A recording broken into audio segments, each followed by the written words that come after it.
Hello student, this is chapter 2nd of history, Socialism in Europe and Russian Revolution. Here we will discuss another topic of this chapter, the First World War and the Russian Empire. In 1914, war broke out between the two European alliances, Germany, Austria and Turkey, Central Powers, and France, Britain and Russia. उस समय 1914 में जब युद्ध शुरू हुआ Europe में, first world war जिसे हम कहते हैं, तो उसमें यूरोप जो है दो ग्रुप्स में डिवाइड हो गया था। पहले ग्रुप में जर्मनी, ऑस्ट्रिया और तुर्की थे, जिनको सेंट्रल पावर्स के नाम से जाना जाता है, और दूसरी तरफ फ्रांस, ब्रिटेन और रशिया थे। उसके बाद इटली और रोमानिया भी इनके साथ शामिल हो गए थे। Each country had a global empire and the war was fought outside Europe as well as in Europe. ये जो इस समय इन यूरोपियन कंट्रीज़ की जो साम्राज्य था वो दूर दूर तक फैला हुआ था, दूसरे देशों को इन्होंने कॉलोनीज़ बनाया हुआ था। तो ये युद्ध जो था केवल यूरोप में नहीं हुआ बल्कि यूरोप से बाहर भी लड़ा गया। This was the first world war. और क्योंकि ये एक कॉन्टिनेंट पे नहीं लड़ा गया, इसीलिए इसको फर्स्ट वर्ल्ड वॉर के नाम से जाना जाता है कि पूरे वर्ल्ड का एक बड़ा हिस्सा इसमें शामिल था। In Russia the war was initially popular and people rallied around Tsar Nicholas II। Russia में लोग जो थे वो जार निकोलस के बात को मानने के लिए तैयार थे। As the war continued though the tsar refuse to consult the main parties in the Duma. लेकिन जार ने अपनी मनमानी चलाई और किसी भी तरीके से युद्ध के बारे में ड्यूमा, जो कि वहाँ की पॉलिटिकल पार्टी थी, उससे डिस्कस नहीं किया और अपनी इच्छा के अनुसार जो उसे अच्छा लगा वो करता रहा। Support war thin, anti German sentiments ran high as can be seen in the renaming of Saint Petersburg a German name as Petrograd. उस समय जर्मनी जो कि उनके अपोजिट था, उसके प्रति लोगों के मन में भावनाएं जो थी बहुत ही विद्रोही हो चुकी थी और राजा की सपोर्ट में बहुत कम लोग आ रहे थे। और सेंट पीटर्सबर्ग जो था उसका, जो कि एक जर्मन नाम था, उसको बदलकर पेट्रोग्राद कर दिया गया। The Tsarina Alexandra's German origins and poor advisor, especially a monk called Rasputin, made the autocracy unpopular। उस समय जर्मनी से आया हुआ एक जो मोंक था, मोंक मतलब साधु, रासपुतिन, जो कि लोगों को उसके खिलाफ भड़का रहा था, ये रशियन ऑटोक्रेसी या राजशाही के खिलाफ, राजा के विरुद्ध उसको जनता को भड़का रहा था। The first world war on the eastern front different from that on the western front. First world war में जो ईस्टर्न फ्रंट, पूर्वी क्षेत्र में जो युद्ध हो रहा था, वो वेस्टर्न यानी कि पश्चिमी क्षेत्र में होने वाले युद्ध से बिल्कुल भिन्न था। In the west armies fought from trenches stretched along eastern France. Western side में सेनाएं जो थी वो धीरे धीरे आगे बढ़ती जा रही थी फ्रांस की तरफ। In the east आर्मीज moved a good deal and fought battles living large casualties. Defeats were shocking and demoralising. जहाँ पश्चिम की तरफ वो बढ़ते जा रहे थे, उसके अपोजिट पूर्व की तरफ उनकी ज़्यादा जीत नहीं हो पा रही थी और वो डिमोरलाइज हो रहे थे, यानी कि हतोत्साहित हो रहे थे। Russia's आर्मीज lost badly in Germany and Austria between 1914 and 1916। रूस की जो आर्मी थी वो जर्मनी और ऑस्ट्रिया में बुरी तरह से हार गई 1914 और 1916 में। There were over 7 million casualties bye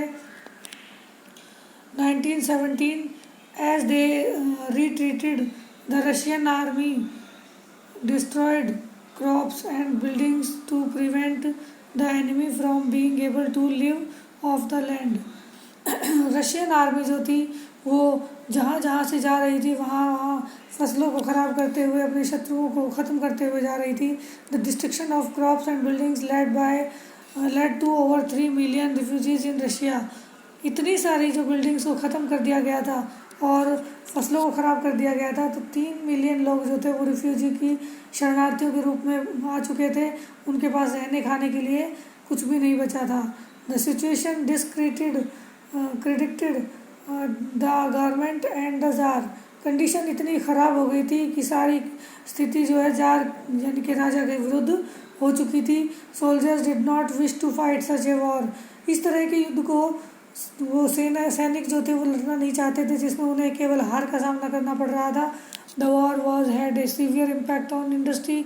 इस युद्ध का इंडस्ट्रीज़ पर काफ़ी गहरा प्रभाव पड़ा। Russia's own industries were few in numbers and the country was cut off from other suppliers of industries goods by German control of Baltic सी।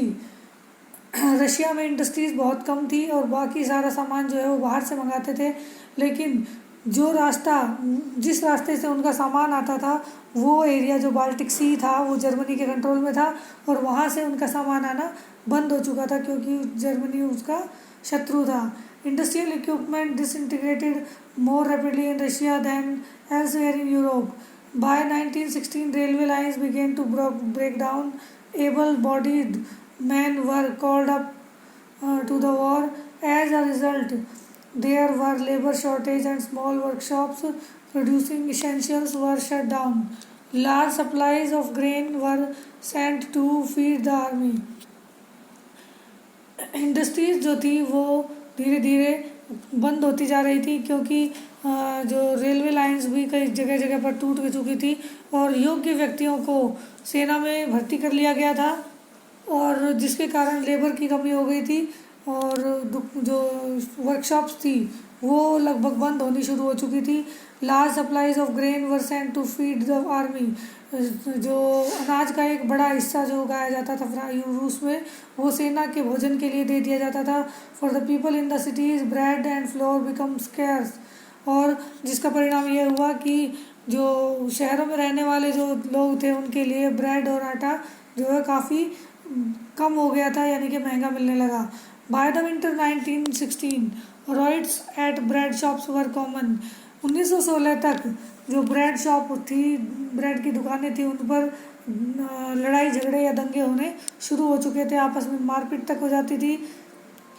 ये condition जो थी वो काफ़ी क्रिटिकल हो चुकी थी। Next topic is the February revolution in Petrograd. फरवरी में पेट्रोग्राद में क्या रेवोल्यूशन हुआ था। In the winter of 1917 conditions in capital Petrograd were grim. 1917 में सर्दियों के मौसम में पेट्रोग्राड में कंडीशन जो है काफ़ी दुख भरी हो चुकी थी, कंडीशंस काफ़ी ख़राब हो चुकी थी। The layout of the city seemed to emphasise the division among its people. शहर जो है दो भागों में बढ़ चुका था। Workers quarters and factories were located on the right bank of the river Neva. Neva नदी के राइट साइड पे वर्कर्स जो फैक्ट्री में वर्कर थे और फैक्ट्रीज जो थी वो वहाँ पर स्थित थी। On the left bank were the fashionable areas. The Winter Palace official buildings including the palace where the Duma met. उसके अपोजिट जो साइड थी उस नदी के लेफ़्ट साइड में जो एरिया था उसमें फैशनेबल एरिया यानी कि पॉश एरिया था, बड़े बड़े महल बने हुए थे। विंटर पैलेस जो कि राजा का पैलेस था वो भी बना हुआ था और सरकारी बिल्डिंग्स उस एरिया में बनी हुई थी और एक बिल्डिंग ऐसी भी थी जहाँ पर ड्यूमा की मीटिंग होती थी, वो भी उसी साइड में थी। इन फरवरी 1917 food shortage were deeply felt in the workers quarter. जो वर्कर्स क्वार्टर का एरिया था उस क्षेत्र में अनाज की भोजन की ज़रूरतें महसूस की जा रही थी। बहुत कम जो अनाज वहाँ पर पहुँच पा रहा था।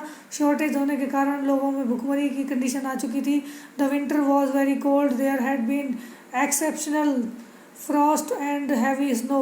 उस साल सर्दी जो है वो ज़रूरत से ज़्यादा पड़ी, उम्मीद से ज़्यादा पड़ी, जिसके कारण जो कंडीशन है और भी ख़राब हो गई। Parliamentarian wishing to preserve elected government were opposed to the czar's desire to dissolve the Duma। और जो पार्लियामेंटेरियन जो थे मतलब सांसद जो थे, संसद के सदस्य थे, वो ये चाहते थे कि ड्यूमा के सदस्यों को डिसॉल्व ना किया जाए, यानी कि ड्यूमा जो पार्लियामेंट थी उसको डिसमिस ना किया जाए जार के द्वारा, लेकिन जार जो था वो उसके विरुद्ध था, वो अपनी मनमानी चला रहा था। On 22 February A lockout took place at a factory on the right bank। Factory side area में 22 फरवरी को एक फैक्ट्री पर ताला लगा दिया गया। The next day workers in 50 factories called strike in sympathy. उस पर ताला लगते ही बाकी फैक्ट्रियों में लोगों ने, बाकी 50 फैक्ट्रियों में भी वहाँ के वर्कर्स ने उसके सिंपैथी या उनके फेवर में होते हुए उन्होंने हड़ताल कर दी। In many factories women led the way to strikes. उस समय ज़्यादातर फैक्ट्रीज में महिलाएं थी और उन्होंने भी हड़तालें करनी शुरू कर दी। This came to be called the international women's day. और क्योंकि इस हड़ताल में ज़्यादातर महिलाओं ने पार्टिसिपेट किया था, इसलिए इसको वुमेंस इंटरनेशनल डे के रूप में मनाया जाने लगा। Demonstrating workers crossed from the factory quarters to the centre of the capital the Nevsky prospect.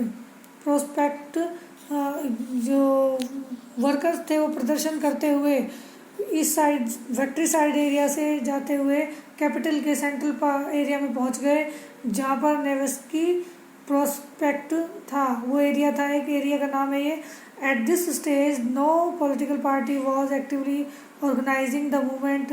यहाँ पर कोई भी पॉलिटिकल पार्टी जो है उनके फेवर में किसी तरह का प्रदर्शन नहीं कर रही थी। As the fashionable quarters and official buildings were surrounded by workers the government imposed a curfew.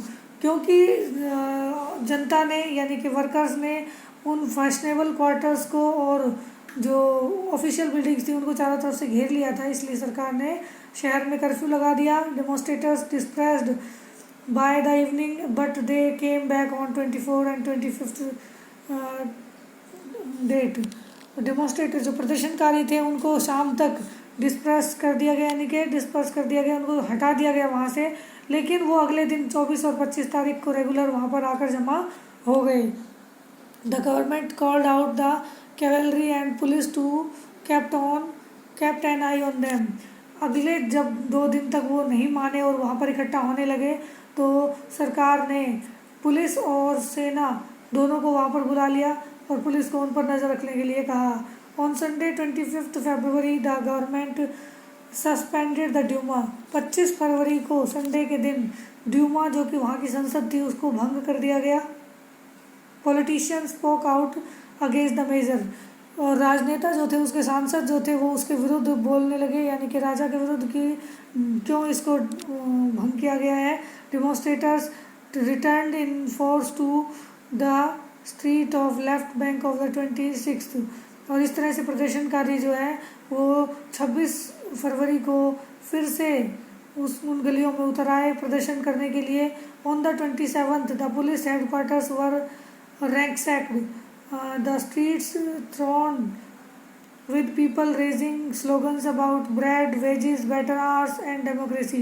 अब जो है कंडीशन जो है वो काबू से बाहर हो चुकी थी और पुलिस हेडक्वार्टर को भी घेर लिया गया 27 फरवरी को, और पूरी गलियां जो है वो भीड़ से भरी हुई थी और लोग जो हैं वो स्लोगन नारे लगा रहे थे ब्रेड के बारे में, बेटर वेजेस के बारे में, काम के घंटे सही होने चाहिए, यानी कि सरकार के खिलाफ बुरी तरह से लोगों ने विद्रोह कर दिया था।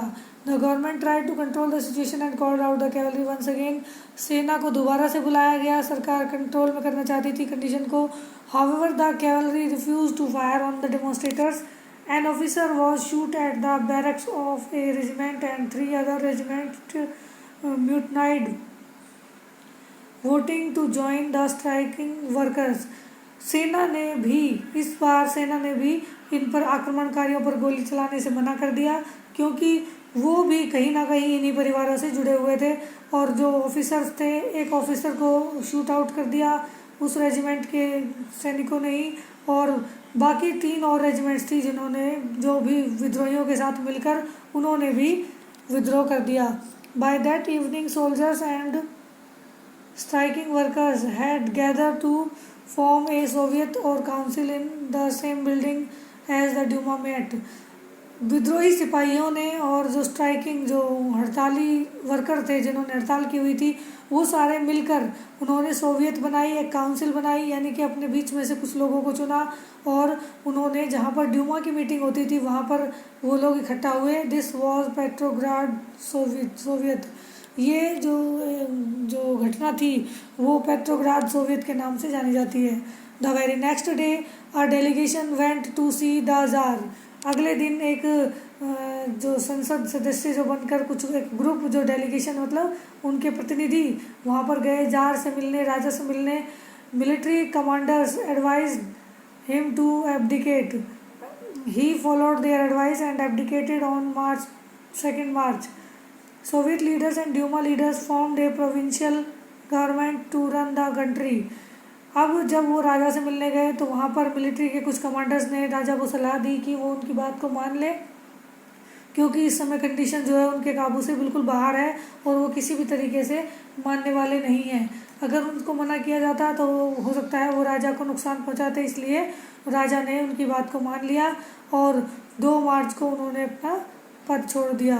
सोवियत जो लीडर्स थे, जो वहाँ लीडर्स का दल गया हुआ था, उस दल ने एक गवर्नमेंट बनाई, प्रोविंशियल गवर्नमेंट, जो कि कार्यकारी गवर्नमेंट बनाई गई और देश को चलाने के लिए उन्होंने सरकार बना दी। Russia's future would be decided by constituent assembly elected on the basis of universal adult suffrage. अब जो है रूस के लिए एक नई पॉलिसी बनाई गई कि रूस में जो सरकार बनेगी वो यूनिवर्सल एडल्ट फ्रेंचाइजी के आधार पर बनेगी। सभी लोगों को वोटिंग राइट मिलेगा और वोटिंग राइट मिलने के बाद जो व्यक्ति या जो लीडर्स चुनकर आएंगे वो सरकार बनाएंगे। Petrograd had led the February revolution that brought down the monarchy in February 1917। Petrograd में जो फरवरी में रिवॉल्यूशन या क्रांति हुई, उसके बाद 1917 में फरवरी में मोनार्की जो थी वो राजशाही जो थी वो पूरी तरह से ख़त्म हो गई।